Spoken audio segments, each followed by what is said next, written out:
मेरा आपसे ये सवाल है कि वो कौन से असूल हैं जिस पे D Watson as a group कायम है। बुनियादी सबसे पहला असूल है दयानत, दयानत और दयानत। आप क्या समझते हैं कि इसके अलावा डी वाटसन और बाकी कंपेटिटर्स में क्या फ़र्क है, क्या एक चीज़ है जो इसको सबसे मुनफरिद करता है? कि मुकाबला जो है ज़िंदगी में बड़ा ज़रूरी है।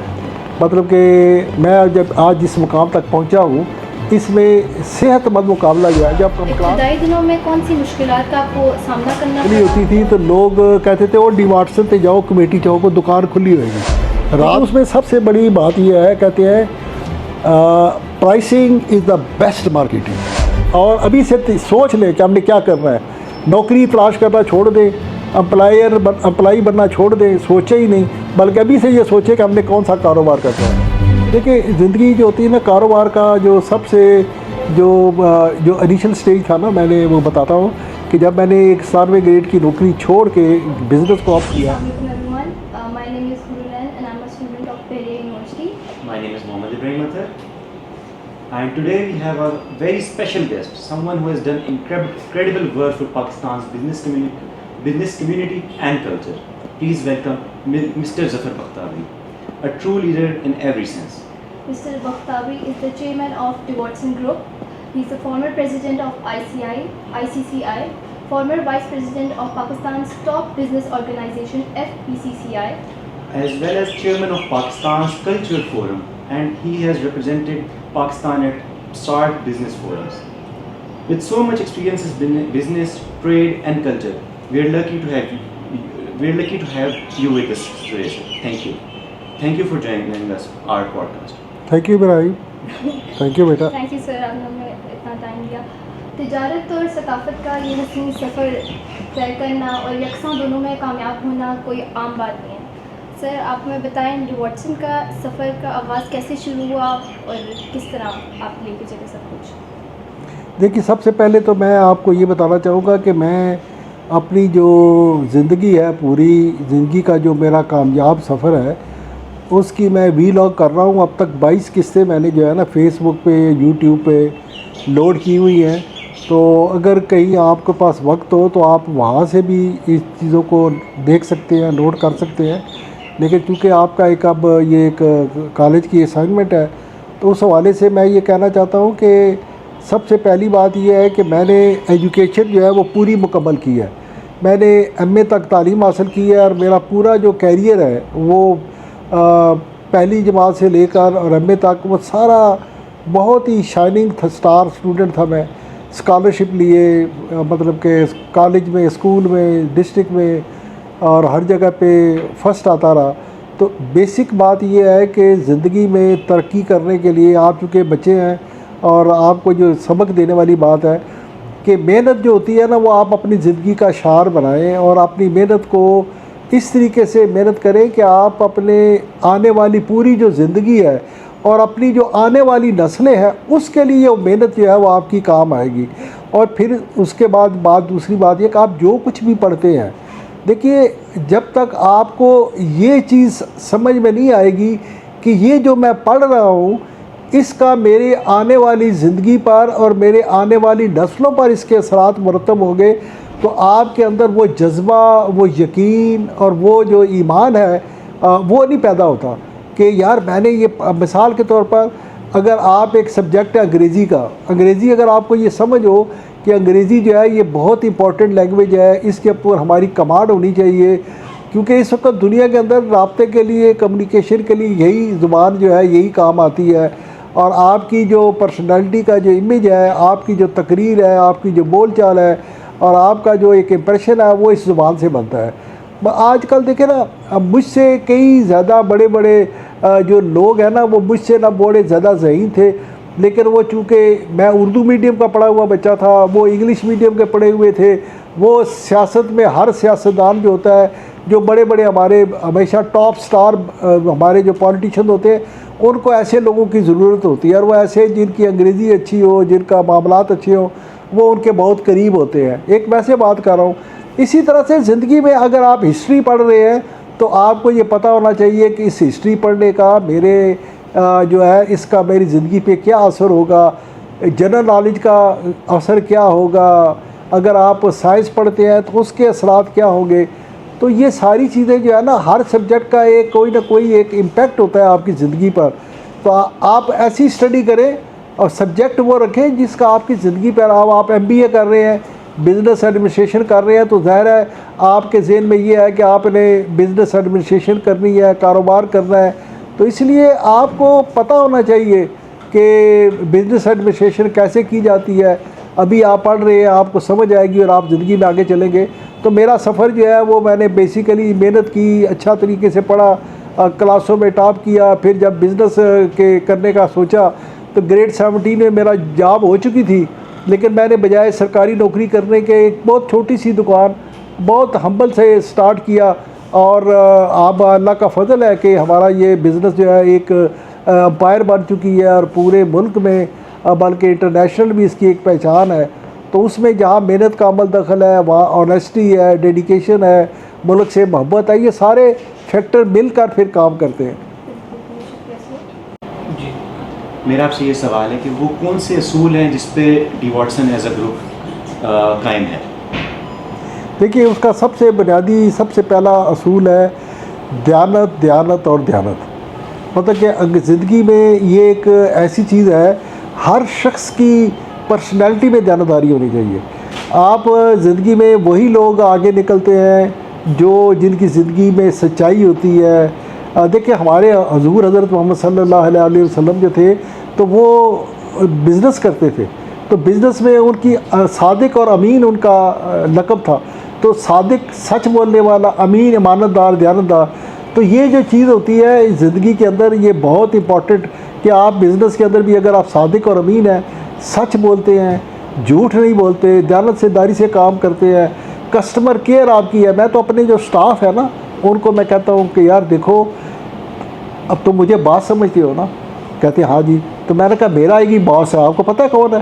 मैं कहता हूँ ये मेरा कस्टमर जो वो मेरा बॉस है। तो मैं तो तुम्हारा बॉस हूँ ना, तो मेरा जो बॉस है उसका ज़्यादा ख्याल रखो। तो ये हमारी डी वॉटसन की थीम है, बॉस के बॉस का ख्याल रखो। सर, जैसे आपने बताया कि सदाकत पे सारी चीज़ें कायम है, आप क्या समझते हैं कि इसके अलावा डी वॉटसन और बाकी कंपेटिटर्स में क्या फ़र्क है? क्या एक चीज़ है जो इसको सबसे मुनफरिद करती है? देखिए, सबसे पहली बात तो ये है कि जो मैं अक्सर बात भी करता रहता हूँ कि मुकाबला जो है ज़िंदगी में बड़ा ज़रूरी है। मतलब कि मैं जब आज जिस मुकाम तक पहुँचा हूँ, इसमें सेहतमंद मुकाबला जो है, जब हम क्लास में होते थे तो हम आपस में स्टूडेंट compete करते थे कि जी मैंने फ़र्स्ट आना है, मैंने फ़र्स्ट आना है। और जब कारोबार में आए तो हमने, ये हमारा जो कंपटीटर है बिज़नेस में, तो मैं ये समझता हूँ कि आज डी वॉटसन जिस मुकाम पर है, हमको इस मुकाम तक लाने में हमारे कंपटीटर का भी रोल है। क्योंकि हम जब तक मुकाबला ना हो, बंदा आगे नहीं बढ़ता। तो हमारा कंपटीटर शाहीन है, तो हमने उसको हमेशा एज ए दोस्त, as a friend, as a positive competitor के तौर पर लिया है और उसने हमारी तरक्की में कंट्रीब्यूट किया है। अच्छा, मेरा आपसे ये सवाल है कि जैसे मैं मेरे नज़दीक डी वॉटसन जब मैं सुनता हूँ तो मुझे याद आता है कि मेडिसिन, फार्मेसी, दवाइयाँ। आपके मुताबिक डी वॉटसन अपने कस्टमर्स को क्या ऑफ़र करता है? देखिए, हमारे पास पहले तो हमने जब स्टार्ट किया था तो सिर्फ मेडिसिन थी। फिर धीरे धीरे इसके अंदर इजाफा होता चला गया। इसके अंदर टॉयलेटरी ऐड हुई, इसमें चाइल्ड केयर का सेक्शन ऐड हुआ। फिर अब होते होते अब तो हमारे जो स्टोर्स है, नई हमारी जो थीम है, उसमें हर चीज़ है, ग्रोसरी भी है, मतलब कि कॉस्मेटिक भी है। अब डी वॉटसन की ज़्यादा पहचान उसकी कॉस्मेटिक की वजह से है, क्योंकि जितनी हमारी कॉस्मेटिक की रेंज और वैरायटी डी वॉटसन पर अवेलेबल है, वो शायद यहाँ से लेकर लाहौर तक किसी जगह भी नहीं है।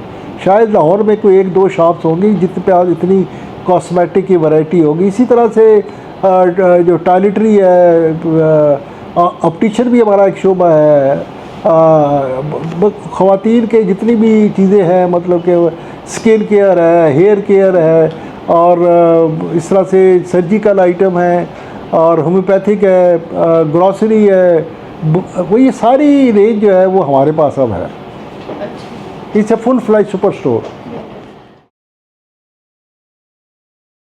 अच्छा सर, जैसा इब्तदाई दिनों में कौन सी मुश्किलात का आपको सामना करना पड़ा, और आप अपनी ज़ाती ज़िंदगी में और भी मुश्किलात होती हैं जिस तरह आपको बहुत कॉम्प्रोमाइज़ करने पड़ते हैं, वो कुछ बता सकते हैं? शुरू करें। देखिए, ज़िंदगी जो होती है ना, कारोबार का जो सबसे जो इनिशियल स्टेज था ना, मैंने वो बताता हूँ कि जब मैंने एक 7वें ग्रेड की नौकरी छोड़ के बिज़नेस को ऑप्ट किया और जब मैंने दुकान शुरू की, छोटी सी दुकान थी, तो शुरू में मतलब कि कस्टमर नहीं आते थे, तो मैं ज़रा डिस्टर्ब हो गया कि यार मैं किधर फंस गया हूँ। लेकिन मैंने हिम्मत नहीं आ रही, मैं लगा रहा और आहिस्ता आहिस्ता आज देखिए ना, इसलिए मैं कहता हूँ कि जो भी कारोबार होता है, Rome was not built in a day. तो आपको मेहनत करते रहना चाहिए, स्ट्रगल जारी रखनी चाहिए और एक ना एक दिन अल्लाह के फजल करम से, अल्लाह ताला की मेहरबानी और अल्लाह ताला जो है वो आपके हाथ पकड़ता है और आप आगे बढ़ते हैं। तो इसलिए कारोबार में मेहनत तो मुसलसल, एक देखिए ना, एक होता है यकीन मोहकम कि आपका एक यकीन होना चाहिए कि यार मैंने ये काम करना ही करना है, मैंने आगे बढ़ना ही बढ़ना है। यकीन मोहकम, अमल पैहम मीन मुसलसल मेहनत, कंटिन्यूटी ऑफ एक्शन। बस अमल पैहम का मतलब है मुसलसल मेहनत और फिर है मोहब्बत फातह आलम। तो जब आप ये चीज़ें करते हैं तो फिर आप इंशाअल्लाह ताला मोहब्बत के ज़रिए लोगों के दिलों को जीतते हैं। जब आप कस्टमर सर्विस का ये नाम है, यही है ना, कस्टमर मोहब्बत, लोगों से, कस्टमर से, सबसे मोहब्बत से पेश आए। तो मोहब्बत फातह आलम, जहाद ज़िंदगानी में यह है मर्दों की शमशीरें। ये ज़िंदगी का जो जहाद है ना, उसकी बात है। एक तो जहाद होता है ना जो बॉर्डर पर होता है, ये ज़िंदगी का जहाद है, उसके अंदर ये बात है, यकीन मोहकम अमल पैहम मोहब्बत फातह आलम। अच्छा, गुज़िश्ता सालों में जो कोरोना वायरस आया था तो उसने काफ़ी मुतासिर किया बहुत सारे बिज़नेस को। तो डी वॉटसन को किस तरह उसने मुतासिर किया, आप थोड़ा सा इसके बारे में बता सकते हैं? असल में कोविड जो था उसके दौर में ज़ाहिर है हर बिज़नेस ही इफ़ेक्ट हुआ था, लेकिन हमने उस दौर के अंदर अपने बिज़नेस को कम नहीं होने दिया, बल्कि हमने ग्रो किया। हमने स्टेट के साथ, लोगों के साथ इंटरेक्शन किया, लोगों को बहुत सी सहूलियात दी। मतलब उस वक़्त ये जो वेंटिलेटर थे, ये काम थे, हमने मुख्तलिफ़ अस्पतालों में अपने पॉकेट से उनको वेंटिलेटर प्रोवाइड किए। और उस ज़माने में हमारे जो यहाँ पर डीसी साहब थे, और माशाल्लाह उन्होंने बड़ा हमारे साथ कोविड के कैंपेन में वो बड़े सरगर्म अमल थे। आजकल वो कमिश्नर जो है वो कोयटा है, तो वो he was a dynamic person. उसने बड़ी कोविड के दौरान इस्लामाबाद के शहरी की खिदमत की है और हम उसको आज भी याद करते हैं। और उसने बिज़नेस कम्युनिटी को साथ लेकर चले हर जगह पे। तो उससे मैं समझता हूँ कि हमारे कारोबार पे कोई बहुत ज़्यादा नेगेटिव असर नहीं हुआ, और बल्कि पूरे मुल्क की जो इकॉनमी है उस पर दुनिया सारी में कोविड से बहुत ज़्यादा नेगेटिव असरात हुए हैं। लेकिन पाकिस्तान की इकॉनमी ऐसी है मेरे ख़्याल में जिसने कोविड के दौर में सफ़र नहीं किया बल्कि ग्रो किया है। बसर कल परसों ही मैं बात कर रहा था, हम थाई एम्बेसडर से मिले, तो हमारी जो थाईलैंड के साथ कोविड से पहले जो ट्रेड थी वो $1.1 बिलियन थी, और कोविड के दौरान हमारी जो ट्रेड थी $1.8 बिलियन हो गई। तो वो हमें एम्बेसडर यही तो कह रहा था कि यार अगर आपकी 1.8 ट्रेड हो सकती है तो मेरी ख्वाहिश है कि ये 2.2 पे लेके जाए, इसको डबल करें। तो कोविड में हमारे पाकिस्तान की इकॉनमी पे बहुत ज़्यादा नेगेटिव असरात नहीं हुए। हमने बहुत कुछ सीखा, और दुनिया जो थी वो तो बहुत लॉकडाउन हो गए, कारोबार बंद हो गए, लेकिन पाकिस्तान में लॉकडाउन भी नहीं हुए, कारोबार भी नहीं बंद हुए और ज़िंदगी चलती रही। अच्छा सर, आज के अब जब डी वॉटसन एक ब्रांड हो चुका है, मतलब इस्लामाबाद में इसका एक अपना नाम है, क्या अब भी सप्लायर्स की तरफ से कोई मुश्किलात पेश आती हैं डी वॉटसन को? देखिए, जो ब्रांड्स है ना, मैं अभी हमने कल की बात है कि हमने इस्लामाबाद पिंडी के जितने भी ब्रांड लीडर हैं हमने उनके एक खाना किया, मैंने उनके साथ मिलके, और जितने भी बड़े बड़े ब्रांड्स हैं इस्लामाबाद पिंडी के अंदर उनको हमने मदऊ किया। और जिसमें शाहीन था, पंजाब कैश एंड कैरी था, मोनाल था, इसी तरह से ये IDC इस्लामाबाद डायग्नोस्टिक सेंटर है, और इसी तरह से ये जो खाने पीने के और है, ये तंदूरी था, और शिकारपुरी स्वीट था, ये चीज़ियस वाले थे, फिर ये रैप लैब था, और इस तरह के बहुत सारे लोग थे। तो मैंने वहाँ पर यही बात की है कि देखिए, जो पाकिस्तान की जो रिटेल सेक्टर है उसके अंदर अगर आप देखें कि जो रेवेन्यू कलेक्शन में जो कंट्रीब्यूशन है, जो ब्रांड नेम है, जो मतलब कि ब्रांडेड रिटेल का, उनका तकरीबन 1%, वैसे तो उनकी तादाद 1% है, लेकिन जो दूसरे लोग हैं other than that they are 99%। लेकिन मुल्क की इकॉनमी में हमारा जो शेयर है वो उन 99 लोगों परसेंट जो बिज़नेस कंसर्न उनसे ज़्यादा है। तो ये रिक्वायर करता है कि, और ये ब्रांड नेम ऐसे नहीं बनता, मेहनत से बनता है, दयानतदारी से बनता है, कवानीन जो हुकूमत के होते हैं उसकी अबाइडेंस में बनता है। तो हमारे साथ जो सलूक है ना वो थोड़ा सा मुख्तलिफ होना चाहिए। हमें मतलब कि अगर आके कानून अगर सब के लिए एक है, कोई मामूली सी गलती हुई दुकान बंद कर दो, ये सील कर दो, ये नहीं होना चाहिए। इससे जो फ्रेंडली एक्टिविटी है, बिज़नेस कंसर्न है, सरमायाकारी मुतासर होती है, और वो जो एनवायरनमेंट है मुल्क के अंदर इन्वेस्टमेंट का वो भी डिस्टर्ब होता है। तो हमने यही चाहते हैं कि ये जो ब्रांडेड ऑर्गेनाइजेशन है जो रिटेल में है कम अज़ कम, उनके साथ मतलब कि सलूक जो है वो थोड़ा सा डिफरेंट होना चाहिए। अच्छा, लगभग बहुत सारी ब्रांचेस डिवॉट्सन की अब माशाल्लाह खुल चुकी हैं इधर, खासकर इस्लामाबाद पिंडी में। और मैं जिधर भी जाता हूँ, पर्सनल आपको मैं एक्सपीरियंस से बता रहा हूँ कि मुझे हर जगह बहुत अच्छा ट्रीट किया जाता है, और काफ़ी जो है ना एक अच्छा इंप्रेशन है किसी की, खुश रहते हैं हर बंदा। तो डिवॉट्सन अपने कस्टमर को हर ब्रांच पर एक जैसा एक्सपीरियंस किस तरह देता है, क्योंकि बहुत सारी ब्रांचेस खुल चुकी हैं और बहुत सारी ब्रांचेस को मैनेज करना भी तो काफ़ी मुश्किल काम होता होगा। तो कैसे हर ब्रांच पर एक जैसा एक्सपीरियंस कैसे मिल सकता है? असल में देखा ये टीम वर्क होता है। देखिए अब मैंने एक सफ़र शुरू किया, अब उस सफ़र को मेरे साथ मेरे दो भाई थे, जाहिद बख्तावरी और आबद बख्तावरी। अब हम 3 भाई हैं, उन सब की जो औलाद है, मेरे 2 बेटे एहसन और वकार। एहसन और वकार दोनों चैम्बर के सदर रहे हैं, इस्लामाबाद के और चकवाल के। इसी तरह से जो मेरा आबिद भाई छोटा भाई है, उसके बेटे हैं हारिस और सलमान, और जाहिद साहब के बेटे हैं बिलाल और उज़ैर। तो हम सारे मिल के, और फिर जितने भी हमारे आउटलेट्स हैं उन पर हमारी जो मैनेजर्स हैं, हमारे जो टीम है, तो ये टीम वर्क है। हमने बाकायदा हमारा एक इंस्टीट्यूशन है, मतलब कि हम एक एकेडमी है हमारी, जिसमें हम बच्चों को, अपने जो स्टाफ होता है उनकी तरबियत करते हैं। मतलब इट्स नॉट कि एक बंदा आया उससे चीज़ ली और चला गया, उनको पूरी स्किल सिखाई जाती है कि भाई कस्टमर को कैसे हैंडल करना है, मैनेजमेंट कैसे करनी है। जो स्किन पे लड़का खड़ा हुआ है उसको बाकायदा स्किन के बारे में ब्रीफ करते हैं, उसको सारी चीज़ें में अनाटमी और फिजियोलॉजी, चाहे वो हेयर है तो उसके बारे में, बॉडी के बारे में, इंसान के जो केमिस्ट पे लोग लड़के हैं उनको भी तरबियत देते हैं। तो ये पूरे का पूरा एक टीम वर्क है, और हमने पूरी टीम इख्तियार करते हैं और फिर उसको मैदान में उतारते हैं, वो दुकानों पर काम करते हैं। अच्छा, डिवॉट्सन की कामयाबी में कम्युनिटी ट्रस्ट आप क्या समझते हैं कि कितना उसका हाथ है? इसके अलावा मैंने सुना कि स्टार्टिंग में जब डिवॉट्सन एक फार्मेसी थी जो रात को सिर्फ खुली हुई होती थी, क्या ये आप इसको एक स्ट्रेटजी कहेंगे, या मतलब इसके पीछे क्या स्टोरी थी? ये बेसिकली जो है ना, इसको आप समझ लें कि जब मैंने शॉप ओपन की आज से तकरीबन 48 साल पहले, तो मैंने सोचा कि अब मैं लोगों को कैसे खींचूंगा अपनी तरफ, कस्टमर क्यों आएगा। तो मेरी पहली हिकमत अमली जो बड़ी राइटली आपने कहा स्ट्रेटजी थी कि मैं सबसे पहले पिंडी इस्लामाबाद में दुकान ओपन करता था सुबह 7 बजे, और सबसे आखिर में रात को 1 बजे शॉप बंद करता था। तो वो जब कोई दुकान भी नहीं खुली होती थी तो लोग कहते थे वो डिवॉट्सन से जाओ, कमेटी चौक को दुकान खुली होएगी, रात को भी लेट और सुबह भी अर्ली। तो ये एक हिकमत अमली थी, यू आर राइट, और उससे हमारे कारोबार को, हमारी शनाख्त को, हमारी पहचान को बनाने में बड़ी मदद मिली कि यहाँ पे वो तो वो आरोप का दुकान खुली होती है। अच्छा, आप डिवॉट्सन को अगले 5-10 साल में कहाँ देखते हैं?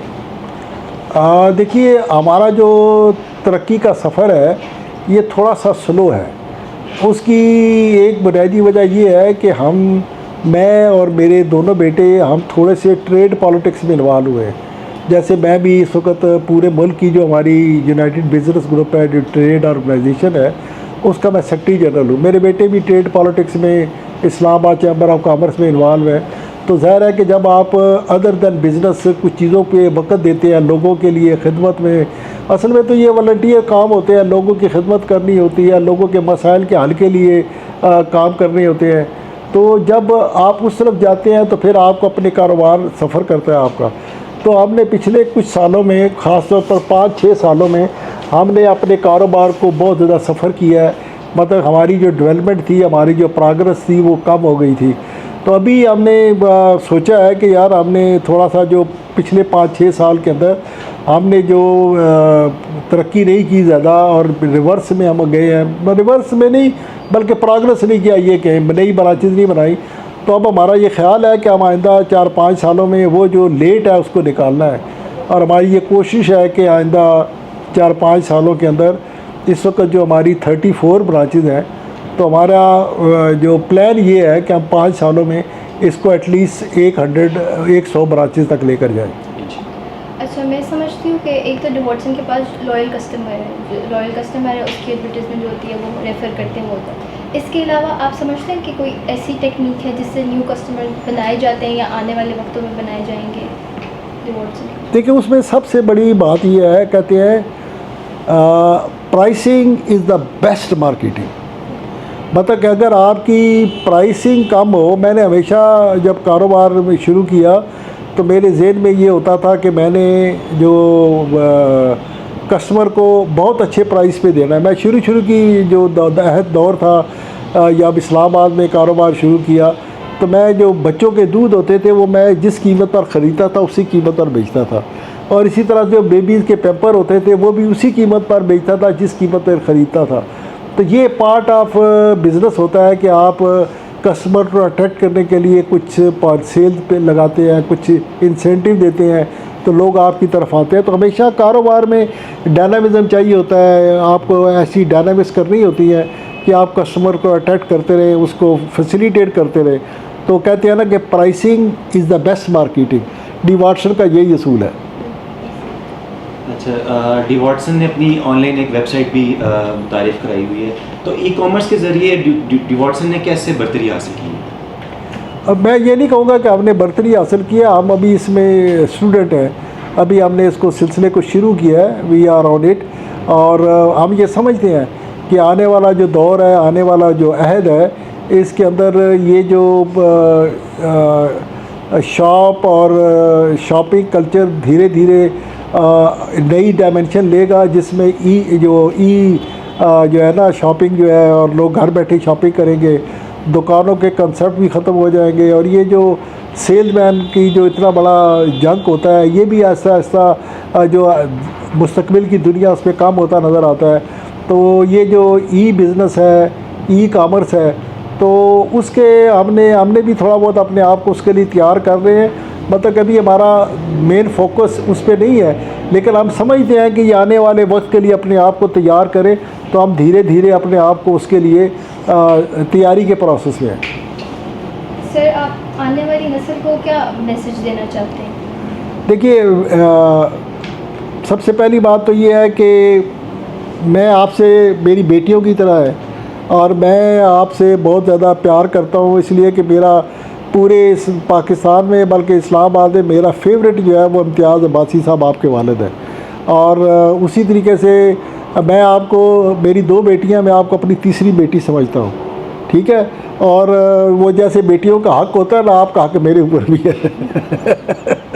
तो इस तरह से जो मैं मैसेज यही दूंगा कि ज़िंदगी में तरक्की करने के कोई और मेयार नहीं है। देखिए, बंदे को मेहनत करनी चाहिए। आप पढ़ रही हैं तो मेरा आपको मशवरा है, बल्कि पूरी नस्ल को है कि जो इस वक्त तालीम हासिल कर रहे हैं, मेहनत करें, दयानतदारी से मेहनत करें। और पढ़ना जो है वो सिर्फ डिग्री लेने के लिए नहीं होना चाहिए, बल्कि आपने इल्म हासिल करना है। डिग्री लेने के लिए नहीं, इल्म हासिल करें ताकि आपको फ्यूचर के लिए तैयार हो। दयानतदारी को अपना टूल बनाएं, इस मुल्क को से मोहब्बत करें। पाकिस्तान बड़ा ग्रेट मुल्क है, इस जैसा मुल्क कोई दुनिया में दूसरा मुल्क नहीं है। कभी ये ना सोचें कि हम बाहर जाकर अपनी किस्मत आजमाई करें, इस मुल्क में सब कुछ है। देखिए, जितना पोटेंशियल इस मुल्क के अंदर है, देखिए आज मैं जिस मुकाम पर हूँ, अल्लाह का फजल है, मैं पूरी पाकिस्तान में एक नोन शख्स हूँ। और मेरा सफ़र ज़िंदगी का कैसे शुरू हुआ, 15-20 हज़ार रुपये से कारोबार शुरू किया, और आज अल्लाह का फजल है। तो इस मुल्क में सब कुछ हो सकता है। आपके अंदर यकीन मोकम होना चाहिए, मेहनत करनी चाहिए। और यही सबक है मेरा कि अपने आप को, जब आप पढ़ रहे हैं तो अपने आप को आने वाली ज़िंदगी के लिए तैयार करें, मेहनत के साथ, दयानतदारी के साथ। और अभी से सोच लें कि हमने क्या करना है। नौकरी तलाश करना छोड़ दें, एम्प्लाई बनना छोड़ दें, सोचे ही नहीं, बल्कि अभी से ये सोचें कि हमने कौन सा कारोबार करना है।